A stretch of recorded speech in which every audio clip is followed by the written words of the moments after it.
I really respected that throwing. Yeah. Some big shots being thrown in round one. Let's see if it happens in round two.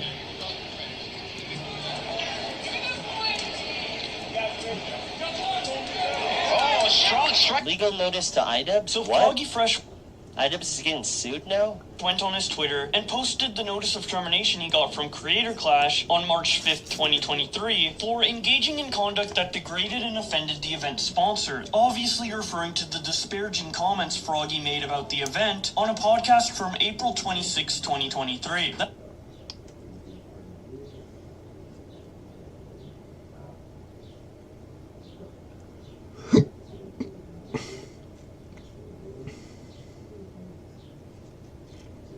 One night at the office, and he found a squirrel in Michael's safe. That's one of the stories. What? Yes. He says he's so glad that he figured out the combination of Michael's safe because it ended up saving a squirrel's life. He would like to know why Michael put a squirrel in his safe. That's one of his entries. Creed, did you really put it in there and then you forgot about it? It's possible.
Yeah. Well, it's just the music sounded all super, not that. Oh, that's because I'm just listening to music.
Patience brought me far, these looks can't be rushed. 𝖏𝖆𝖓𝖗𝖔, my hooks can't be touched. I've been thinking about what this all could be. Told the whole fam, leave it all to me. Leave it all to me, leave it all to me, yeah. Leave it all to me, leave it all to me, yeah. Living life through lenses you could never ever see. Oh, leave it all to me. Look, never will it, never has nobody ever overtook me. I'm gonna be here for a while, they can't overlook me. Just give it time, I promise they'll all overbook me. I know I'm way too raw, they can't overcook me. Yeah, they say I'm getting really cocky, can't deny it, yeah I might be. But you really gotta understand I have every motherfucking right, see. Mama said she ain't ever seen nobody like me. Anybody disrespect that, I'ma get red blood on my white tee. Cause that's my heart and soul, all I do it for. Probably knew, but if you ain't, then now you know. Now I'm smoking dope, I just getting low. Light up in the dark, yeah, you could say I glowed up, yeah. Nowadays we hold up, yeah. If you still caught up in the past, oh girl, you need to grow up. Ooh, when I'm gone, I wonder how they'll remember me. And I want to carry out a legacy. Patience brought me far, these looks can't be rushed. 𝖏𝖆𝖓𝖗𝖔, my hooks can't be touched. I've been thinking about what this all could be. Told the whole fam, leave it all to me. Leave it all to me.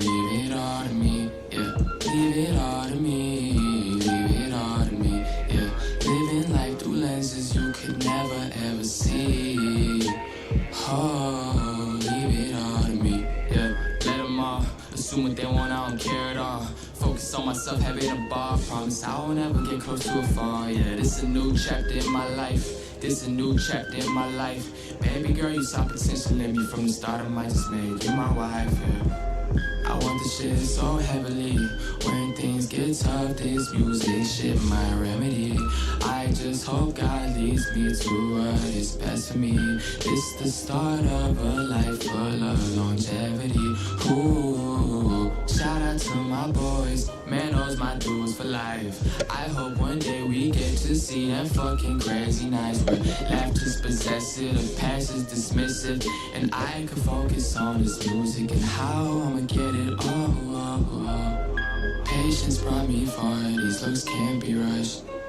Kareem Abdul-Jabbar, my hooks can't be touched. I've been thinking about what this all could be. Told the whole fam, leave it all to me.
officer go and verify this information with some of the people who called in the 911 and said that they had seen something. And I'm going to let you all judge this for yourself. We've got the clip here from local news, from Las Vegas media around what happened. Let's take a listen. I swear to God, this is not a joke. This is actually weird. So there's two people or two subjects that are in your backyard? Correct, and they're very large. They're like 8 foot, 9 feet, 10 foot. I don't know. They look like aliens to us. Big eyes. They have big eyes. Like I can't explain it. And big mouth. They're shiny eyes and they're not human. They're 100% they're not human. Okay. While the 8 News Now investigators obtaining video as officers then responded to the call you just heard. You'll see the officers also saw something in the sky that night, but the big question is, what was it, and is it all connected? It's almost midnight on May 1st when a Las Vegas Metro Police officer's body cam catches this, something flashing low in the sky. 911 emergency. Minutes later, There's like an 8 foot person beside it, and another one's beside it, and it has big eyes and looking at us, and it's there. someone calls 911 reporting 2 large figures in their backyard. No, I'm still nervous right now. The 8 News Now investigators obtaining another officer's video as he's sent to the 𝖏𝖆𝖓𝖉𝖗𝖔 home. I have butterflies, bro.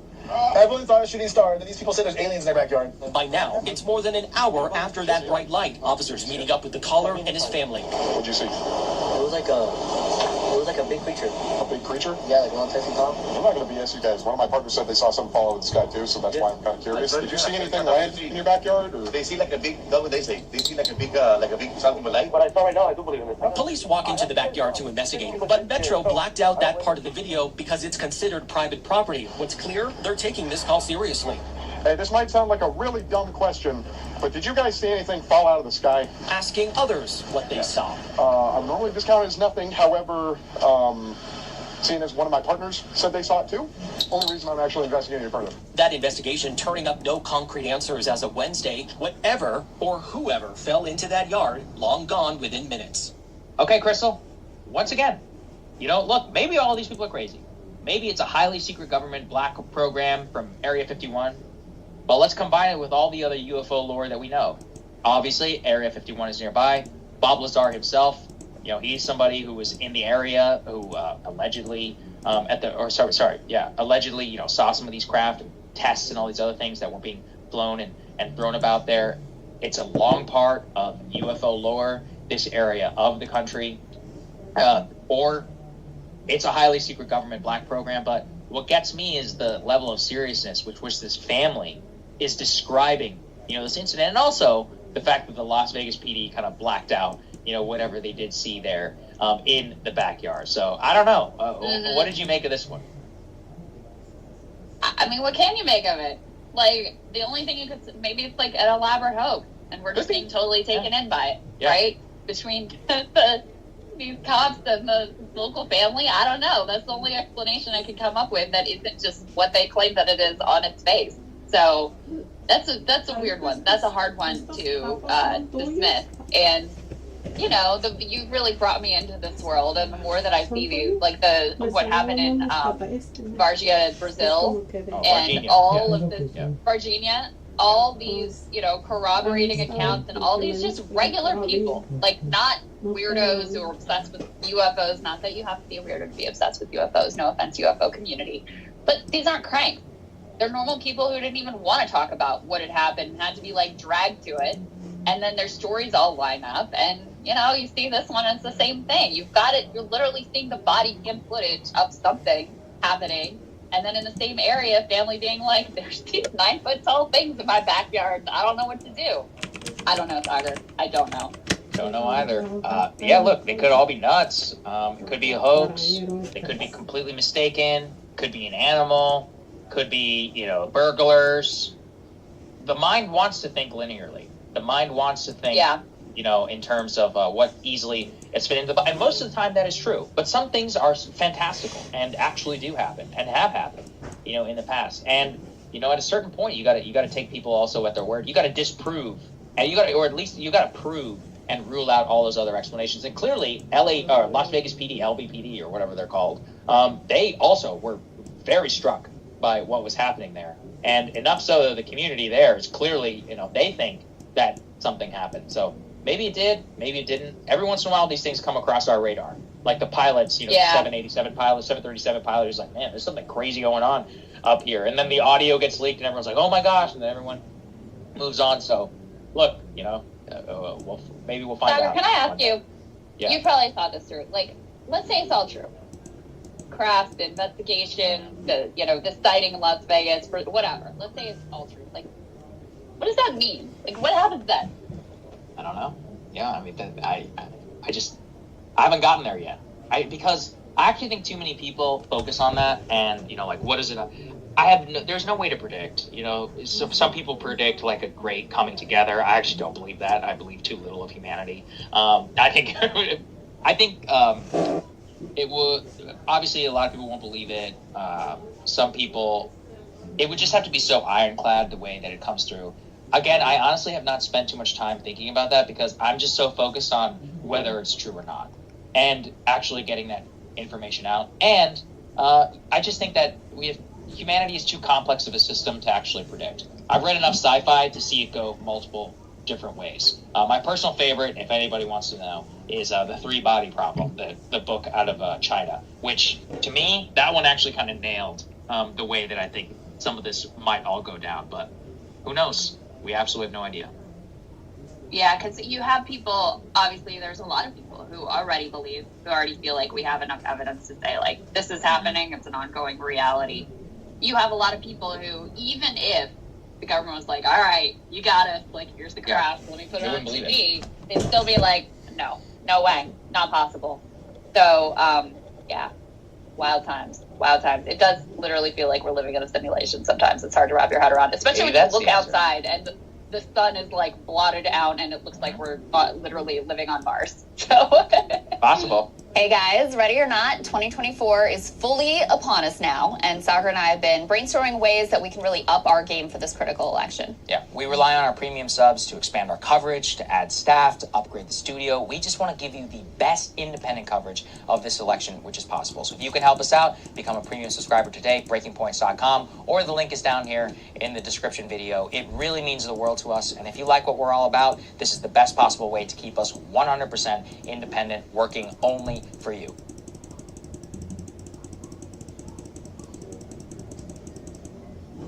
With the Planet Fitness Black Card, you don't just get a great workout, you get a great perk out because your membership is packed with perks. Get access to over 2,400 clubs, bring a friend, and more. Perk out with a PF Black Card for $1 down and $24.99 a month. Cancel anytime. Deal ends June 14th.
than I have in a long time.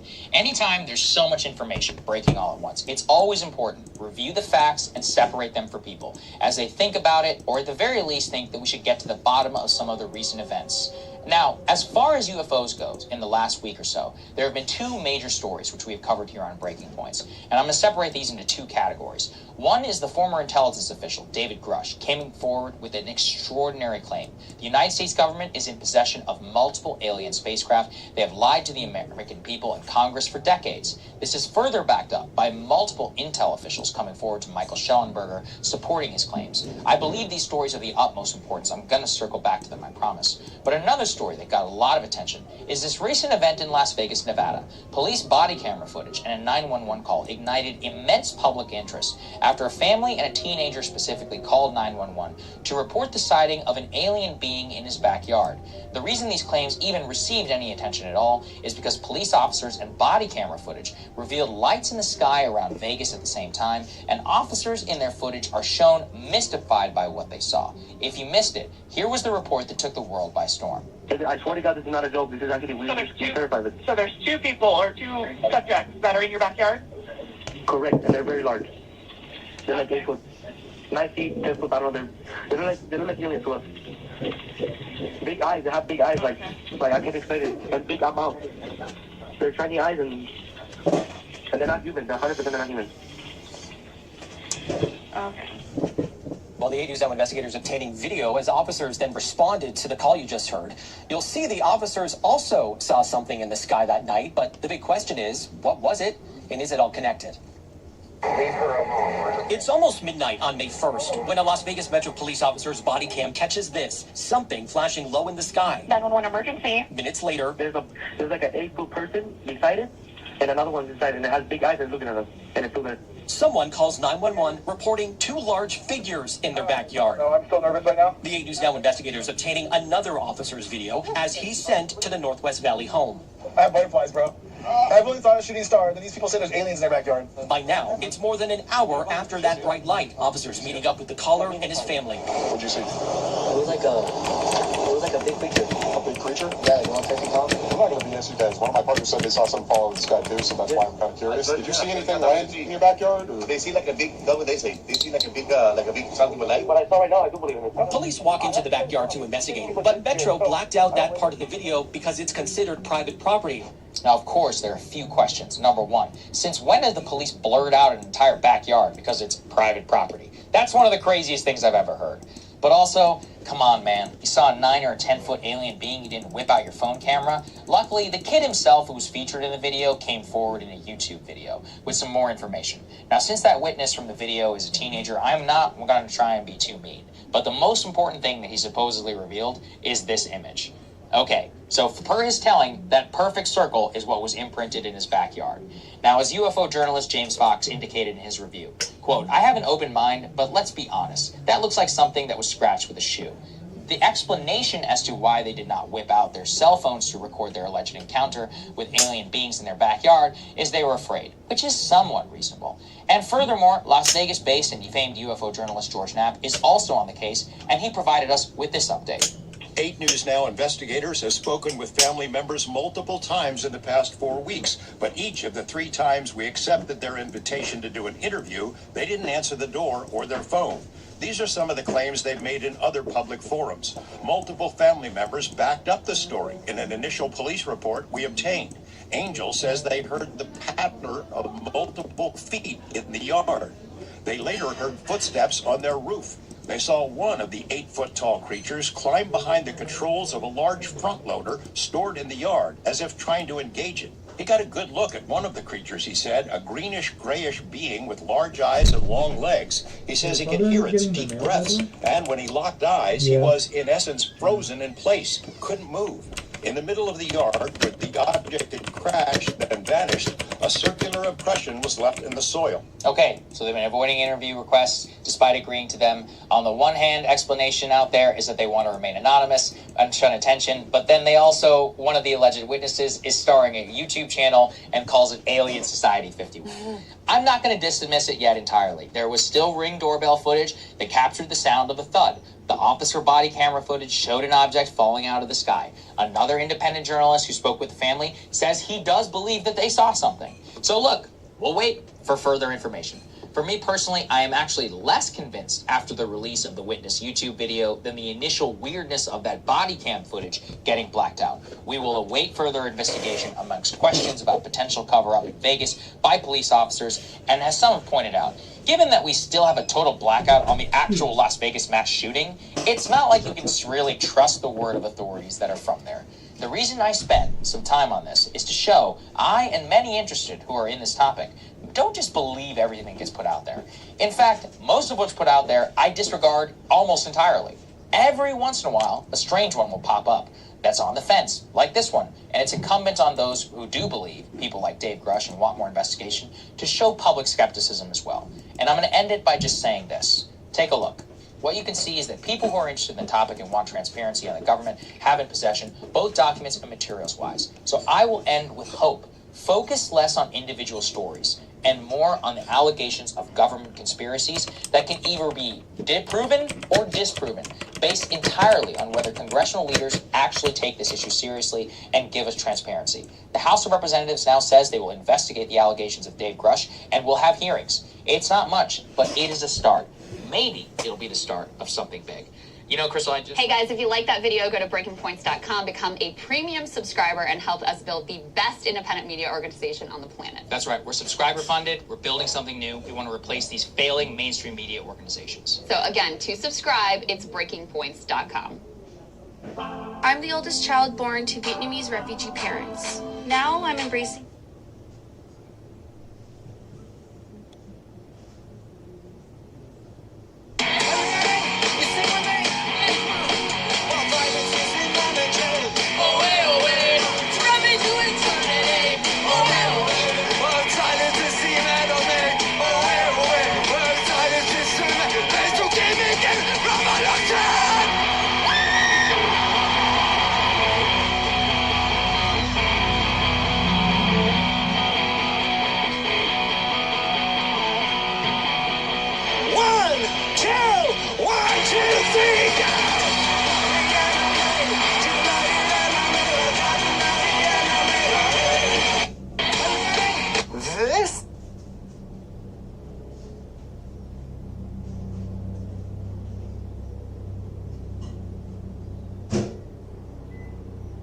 Ted Kaczynski, whose mail bombs terrified and captivated the nation, killed himself in his jail cell over the weekend. He was 81 years old, serving out a life sentence for his numerous violent crimes. Now, the so-called Unabomber killed 3 and injured an additional 23 in a series of 16 explosions that he set between the years 1978 and 1995. He was actually caught after arranging a deal with the New York Times and the Washington Post to publish his anti-modernity manifesto. It was titled Industrial Society and Its Future. Kaczynski's brother recognized Ted's writing style, and then he turned over his brother to the FBI. His death, though, is of more than just historical relevance, because Ted's Screed, which was published nearly 3 decades ago, has recently found a modern audience. Tucker Carlson and Arizona Senate candidate Blake Masters, they recently cited his ideas approvingly, seemingly reflecting an online Zoomer zeitgeist of embracing Kaczynski and calling themselves Ted-pilled. So what led to the current interest in his writings and in his ideology? Well, core concepts in the manifesto, they actually feel pretty familiar today. The basic idea is that technology is destroying the world and has made mankind a slave to its whims. Kaczynski argues that, quote, the Industrial Revolution and its consequences have been a disaster for the human race. The system does not and cannot exist to satisfy human needs. Instead, it is human behavior that has to be modified to fit the needs of the system. This system, he says, has turned human beings into, quote, engineered products and mere cogs in the social machine. He argues the only hope for reversing this cataclysm is through societal collapse and revolution, which he hoped to spark through his mail bombs, or at least to call attention to his ideas. And you have to say, on that count, he was kind of successful. It's easy to see how Kaczynski's ideas would land with a modern audience, especially among young people who have only ever experienced a world where the majority of their most intimate interactions are mediated through some tech platform or another.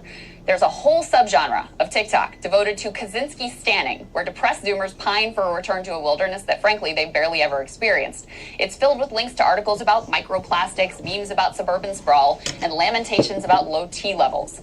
Separated by decades from the visceral horror of the killings and the terror that ordinary Americans felt just opening up their mailboxes, you're left with a radicalism for mass consumption. After all, who among us hasn't harbored an off-the-grid fantasy where we toss our smartphones into a lake, swear to never sign into another godforsaken Zoom call, rescue our children from Robloxia, and figure out how to make our way in the wilderness to be the masters of our own fates in the mold of our ancient ancestors?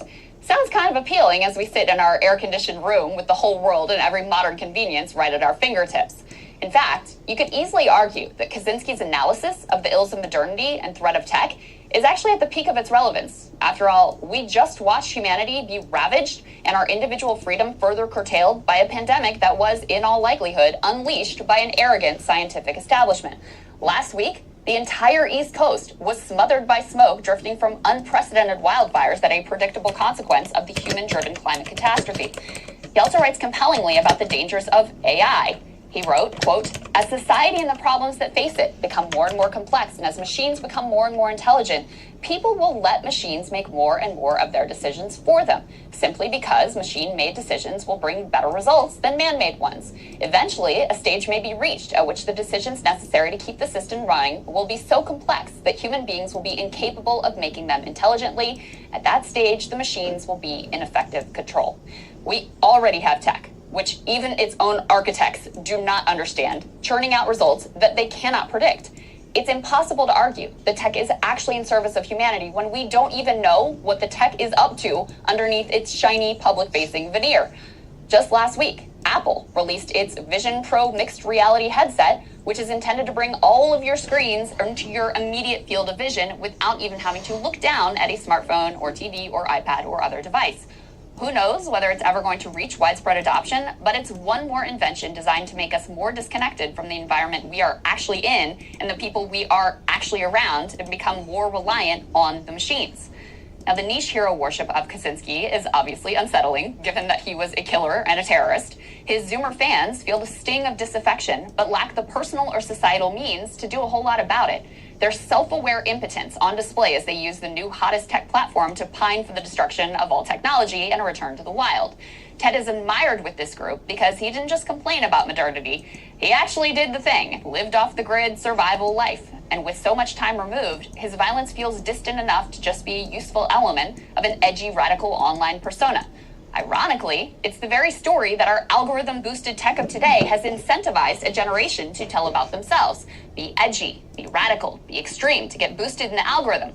The TED stands who hate tech were cultivated by the very tech that they posture as despising. Of course, Kaczynski himself, in a lot of ways, was a cultural product of modernity. The boy genius with the freakish mathematical aptitude, swept up at the tender age of 16, shipped off to Harvard, where he would be fast-tracked into elite society so that his market-desirable intellect could be put to use by the government, and where he would be experimented on as part of the CIA's MK-Ultra project. When he became a terrorist, his exploits were packaged into digestible bites for a mass news media audience that was just getting a taste for the 24-hour news cycle. Kaczynski argued that the unbearable weight of the current system would eventually come crashing down. Now, nothing quite so apocalyptic has happened, but post-pandemic, we have certainly seen a dramatic reordering of human priorities. We've seen people move to find a quality of life which more adequately nourishes their soul and their families. We have seen workers demanding accommodations to their new lifestyles rather than just sliding back into the old ways in which work life was everything. We've seen historic support for a worker-empowering labor movement and worker-sparking grassroots movements to establish power and autonomy in their workplaces. These are all reformist attempts to reclaim the power that Ted argued the modern world had stripped from us all. We should witness those attempts, and we should be encouraged, because for me personally, I would like to find a way to promote human thriving and empowerment and protect the natural environment without having to give up antibiotics and air conditioning, and maybe without indiscriminately murdering random people. So, Ted, complicated figure saga. Hey guys, if you like that video, go to breakingpoints.com, become a premium subscriber, and help us build the best independent media organization on the planet. That's right. We're subscriber funded. We're building something new. We want to replace these failing mainstream media organizations. So again, to subscribe, it's breakingpoints.com. At Wayfair, there are millions of ways to refresh your space, and the best way is your way. Wayfair has all the easy upgrades for your style, from bathroom faucets to mirrors, because no one can make it yours quite like you. Your Wyndham is waiting. Whether it's for the bucket lists, the free breakfasts and Wi-Fi, or the romantic getaways, with 24 trusted brands by Wyndham to choose from, your Wyndham is waiting. Get the lowest price at WyndhamHotels.com.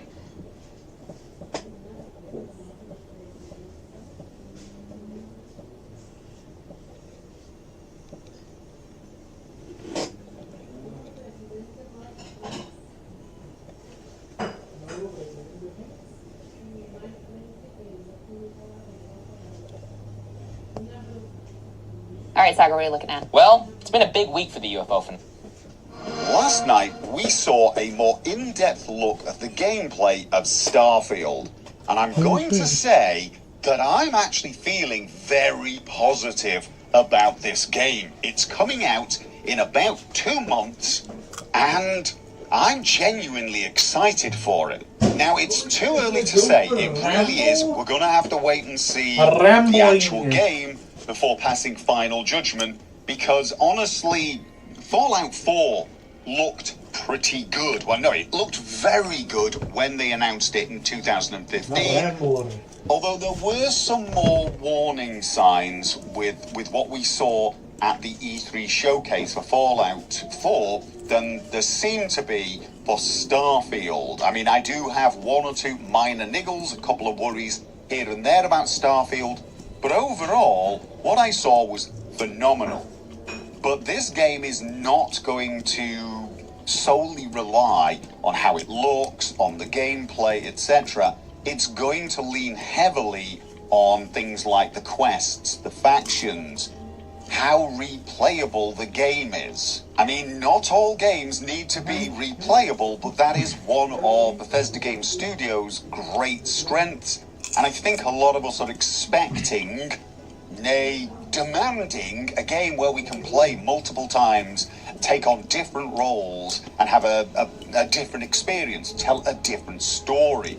And again, from what I've seen so far, that is looking very possible. There seem to be a wide variety of things you can do, jobs you can take on. You could be an intrepid explorer trying to find the secrets of the universe, or you could be a smuggler or a pirate. So I've got a feeling multiple playthroughs are going to happen, but how well they work is going to depend on the game.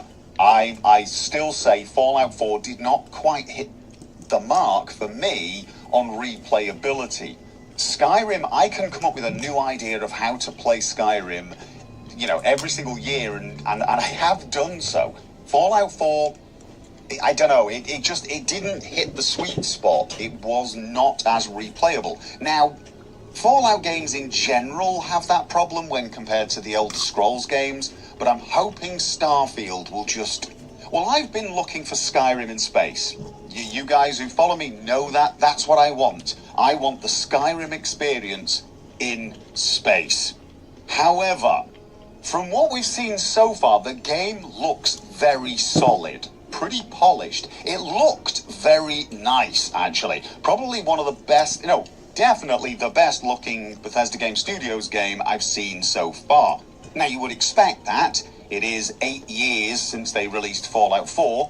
We were expecting a big improvement, and it seems they've delivered.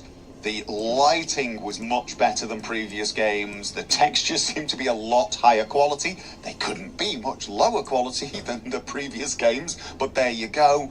The shadows seem to really work this time.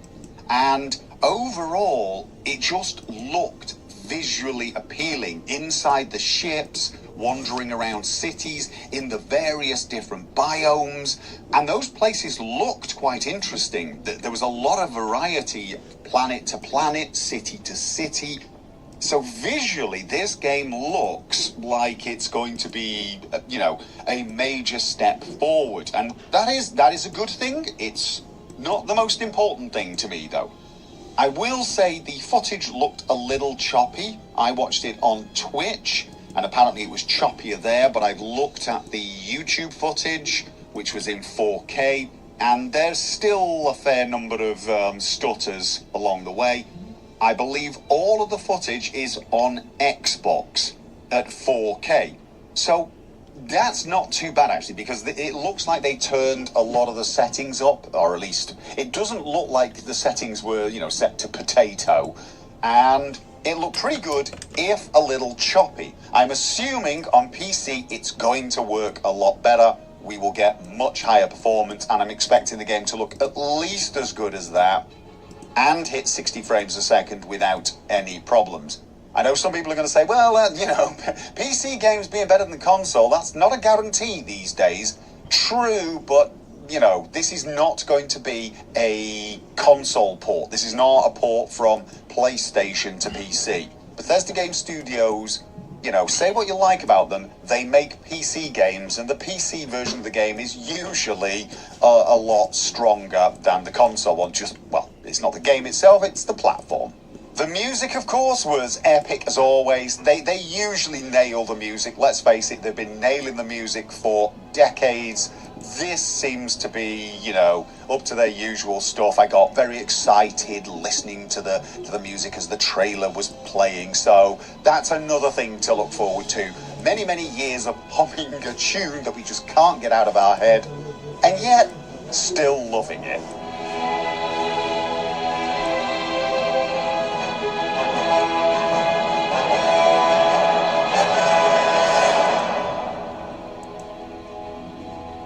And then, of course, there's the general gameplay.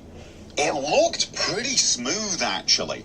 We had some worries watching the trailers a few years ago or last year, but it definitely seems to have been improved, or we're getting a better look of the actual gameplay. The combat was quite fluid looking. I mean, I'm not talking Doom levels of fluid here, but honestly, a major step forward again for Bethesda Game Studios. And not what I was expecting in an open world RPG, to be honest. It did look quite fluid, it looked quite fun. I loved the zero-G combat element to it. I have a feeling I'm going to thoroughly enjoy running around, jumping over things and, you know, trying to headshot things with sniper rifles. It's going to be interesting what is possible in this game. But overall, I got a pretty good feeling from it. The guns themselves, the weaponry, really seemed to work.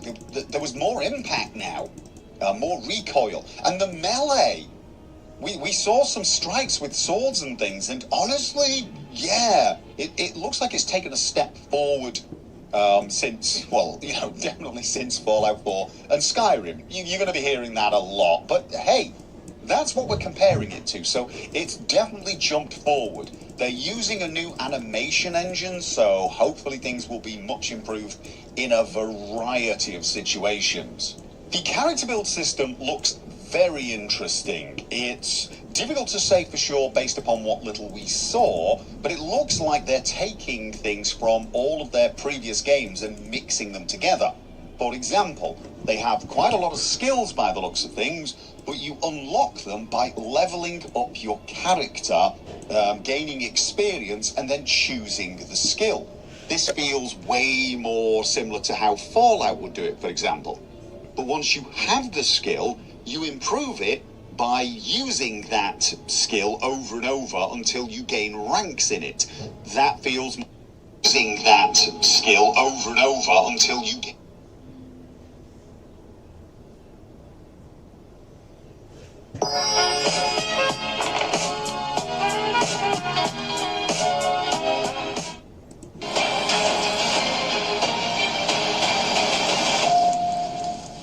that skill over and over until you gain ranks in it. That feels more like Skyrim. There are also traits and even backgrounds that you choose at the character's start, and this seems like it will affect partly what skills you start off with, but also the dialogue options you get throughout your game experience. I can't believe I get to stand near you, breathing the same air. I've got to have every molecule. Again, don't know how deep it's going to be, don't know how often it will occur. It might just be a little bit of flavor here and there. It might be, you know, massive amounts of different dialogue. Too early to say, but I did find it interesting. Crafting still seems to be a big part of the game. They look like they're keeping the idea that you can modify and upgrade and customize your weapons and other gear, and in fact have extended this to your ship. And that looked amazing. You can actually change the ship completely. You can build new modules, you can change its shape, but it seems to change the inside of the ship as well, and you walk around it. So this looks like something I could spend way too many hours playing around with, making cool looking ships. I mean, I know people are going to be trying to make the Millennium Falcon. There are people who are going to be making ridiculously rude things, silly things, you name it. People are going to Minecraft the hell out of the crafting system to make the bizarrest ships you could possibly have, and honestly, I'm going to love seeing it. The settlement system is still there, probably much to the horror of some people and joy of others. It does look like it's been streamlined quite a lot. I'm wondering if they've taken some inspiration from things like sim settlements. You seem to be just planting down different modules. You'll have a living module, you know, a research module, and you place them very, very quickly, and you can probably get a base set up in very little time and then be on your way. You don't have to engage with it the same way you engaged with the Fallout 4 settlement system. You probably still can engage to the, you know, spending 100 hours on a single settlement kind of a thing if you want, but you sort of don't have to. You probably will engage with them to maybe set up some sort of mining settlement, because you probably need some resources, and then you'll just assign people to it and visit it and get the materials that you need if you want to. Again, too early to say, way too early to say, but it did look like they'd taken a lot of criticism on the previous system and just made it a lot easier and quicker for players to just, you know, get a basic thing going, a research station going, and then be on their way to get back to what's important in life, which is shooting stuff and looting the crap out of them. The spaceship flight and combat looked a lot more interesting than I thought it was going to be. I imagined it was just going to be a glorified fast traveling system with, you know, you'd have some control over it, but I didn't imagine it would be a big part of the game. I mean, spaceflight sims are a thing all of their own, but honestly, it looked reasonably engaging. It looked like it could even be fun. I am going to have to get my hands on it before I say for sure, but overall, I definitely got this sudden urge to do a space pirate playthrough when I was watching it, because you can attack ships, you can disable them, and then you can board them and even steal the ship, apparently, so you can get multiple ships. I mean, there's an awful lot of potential for just doing very different things on different playthroughs, and Space Pirate definitely seems to be one of them.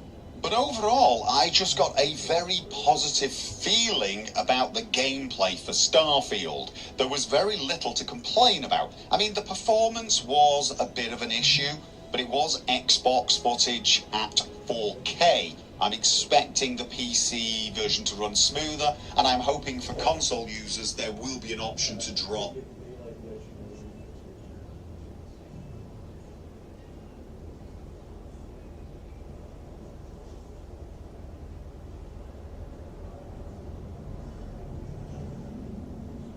I am January, the general of the 𝖏𝖆𝖓 Cloud Knights.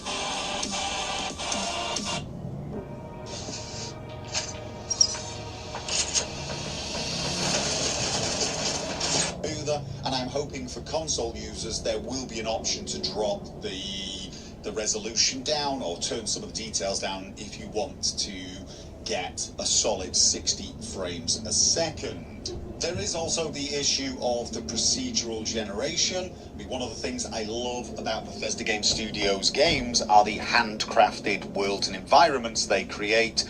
But for this game, it's going to involve some procedural generation. We just don't know how much. They are saying this game has more handcrafted stuff than any of their previous games, but it's also a game that's probably way bigger than all of their other games as well. So we're going to have to wait and see on that one. And there was one other minor little thing that did enrage me, and it'll probably come as no surprise to anyone who watches my channel. It's related to the heads-up display. And yes, it's the problem the game had a year ago and still has.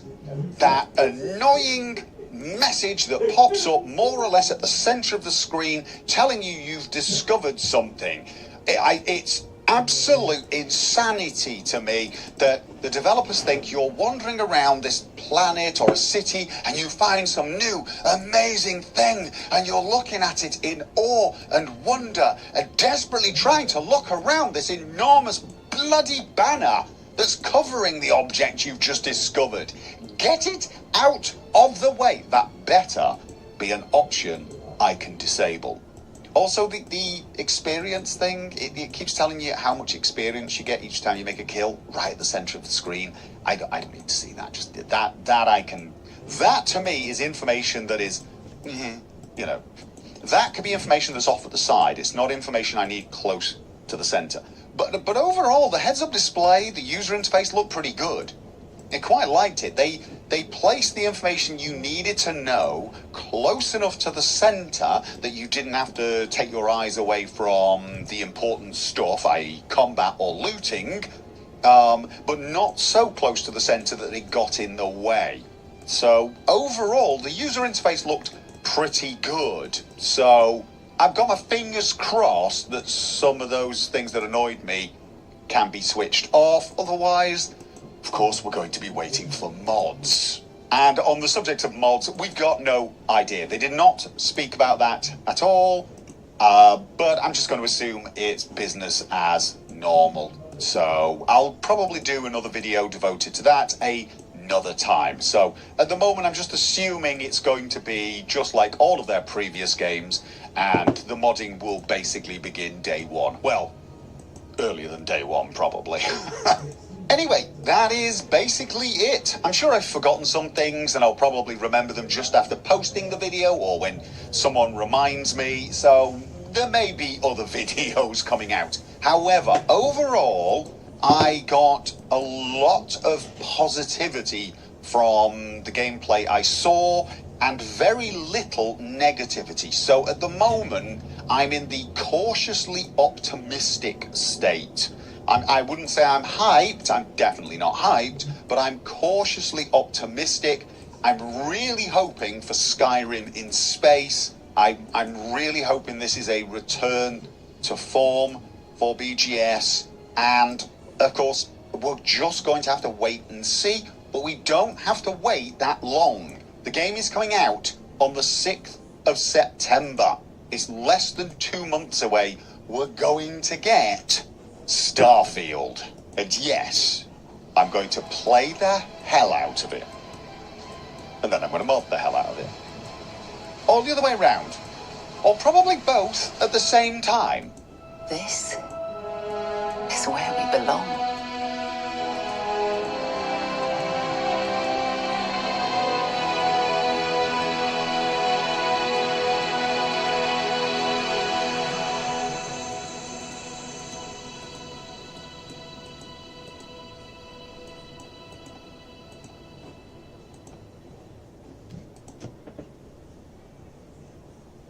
At Domino's, order carryout online or by phone and get any one-topping pizza for $7.99 each.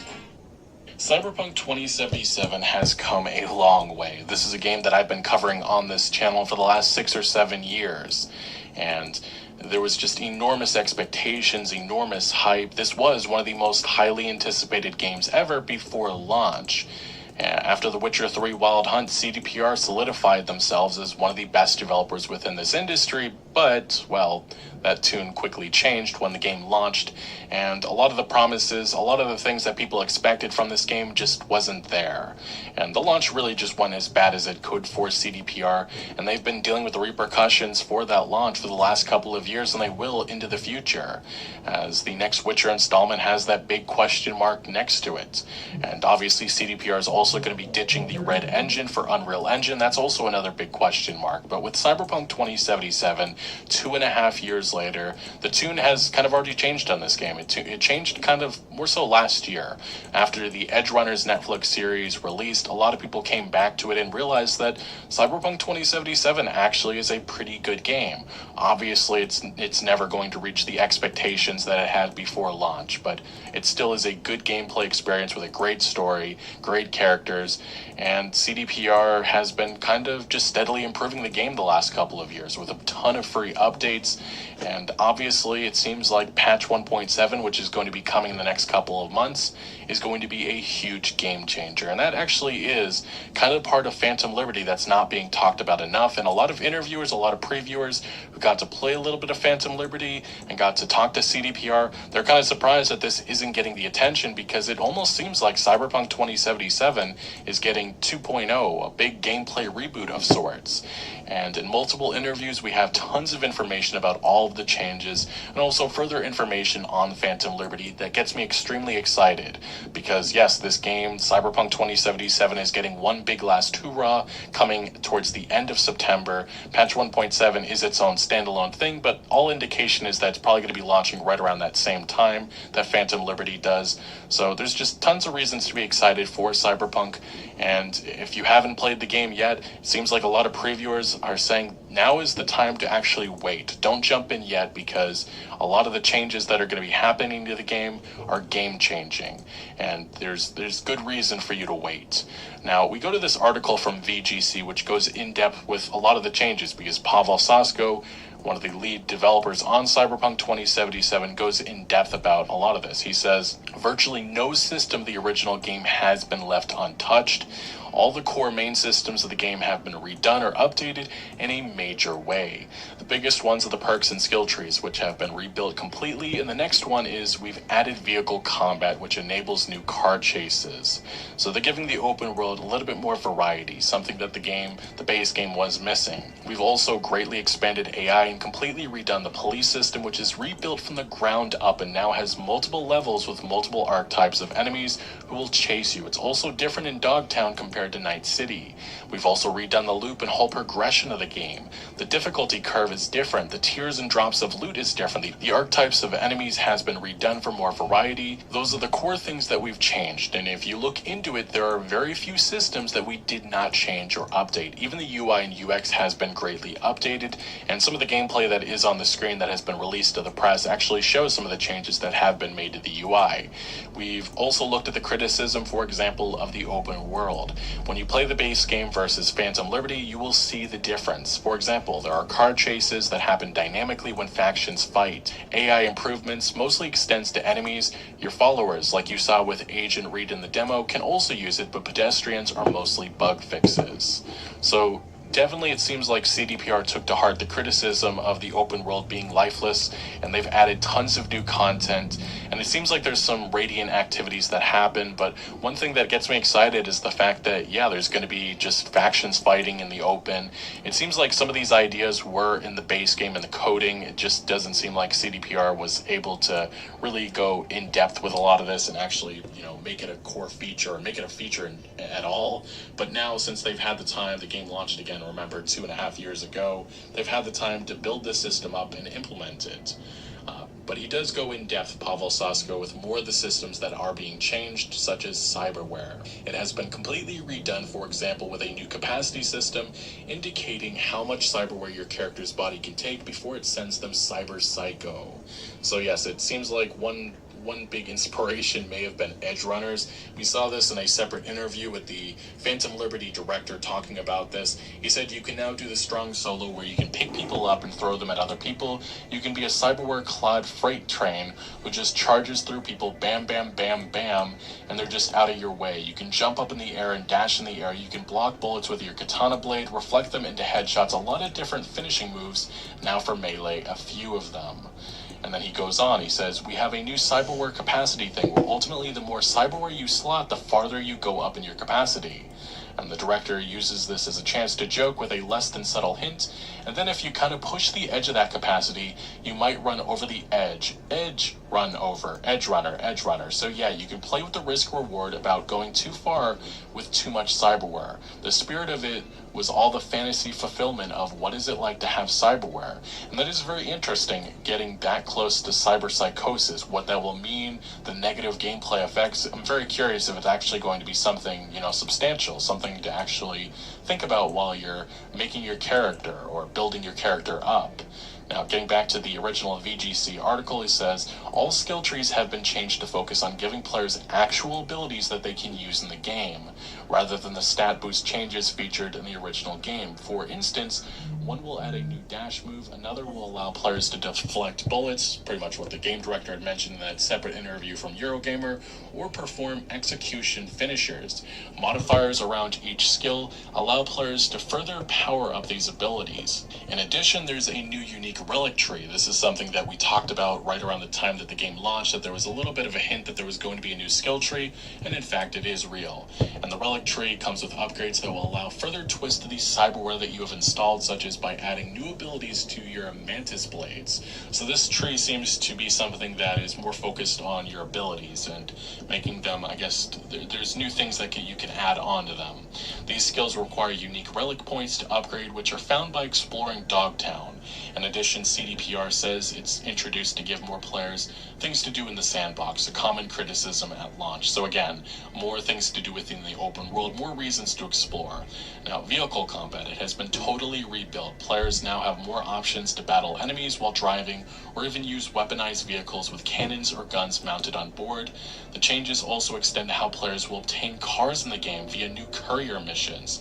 We put a lot of work into vehicle combat, says Sasko. You can aim your handgun through the windshield or windows. There are also weaponized vehicles with Gatling guns or rockets that you can actually use and shoot. There has been some indication that some of the previous vehicles that exist in the game have been overhauled to add some cannons and weapons to them. It's going to be very cool to see how all of this looks, but yeah, just tons of new content, new ways to play Cyberpunk 2077. And as Sasko actually says, some of the cars in the base game will be updated and weaponized, whereas others you can just open up doors, like from our original CGI trailer where V was shooting out of the door. On motorcycles you can use your katana, which is just insane to think how that's going to look. But vehicles also now have weak spots, like their charging ports. A fixer, they say 𝖏𝖆𝖓𝖗, but I think they're talking about like 𝖏𝖆𝖓𝖓 or somebody else. From the base game will now have vehicles marked across Night City that you can steal. However, there will be certain objectives that you need to complete, such as by stealing it without any damage while you're chased. So some further reasons to play around in Night City and gain new vehicles. There are many variants of that quest, like having to follow a car and hack it remotely to steal it. This activity is infinitely repeatable, a Radiant quest, because players complain that they were not able to obtain all the cars in the original game. That's another thing that we've overhauled. Cars are no longer purchasable from fixers like in the base game. Instead, 𝖏𝖆𝖓𝖓, I'm not sure if he's referring to somebody else. I think he's talking about 𝖏𝖆𝖓𝖓, but maybe 𝖏𝖆𝖓𝖓 is a